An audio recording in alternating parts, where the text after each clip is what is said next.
Alas 6 sa buntag kagahapon adlaw, Marso 25, 2025, gipusil-patay ang usa ka pasahero sa tricycle sa Barangay Poblasyon, Matalam, Cotabato. Sa kuha sa CCTV duol sa lugar, makita nga gisundan sa duha ka armadong nakamotorsiklo ang tricycle kung asa sakay ang biktima. Subay sa report, naglingkod sa likod nga bahin sa tricycle ang biktima nga giila sa mga pulis nga si Yaser Talusan, 23 anyos, residente sa Barangay Bulit, Dato Montawal, Maguindanao del Sur. Pagabot atubangan sa Municipal Plaza, gipusil kini sa riding in tandem sa makadaghang higayon. Paspas nga miikyas sa mga armado padulong sa Kabakan, Cotabato ang direksyon. Nadala pa sa ospital si Talusan aron tambalan apan nakabsan gihapon sa iyang kinabuhi. Duha ka basyo og balinis sa bala sa kalibre 45 nga pistola ang narecover sa mga pulis.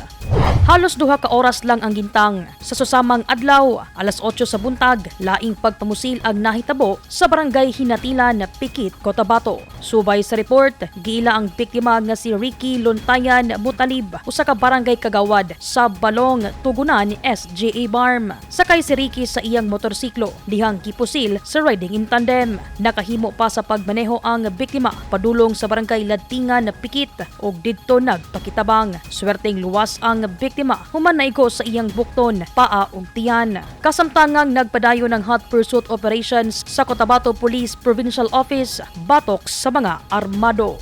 Daiza Libong, Newsline Philippines, Province of Cotabato. Stay safe.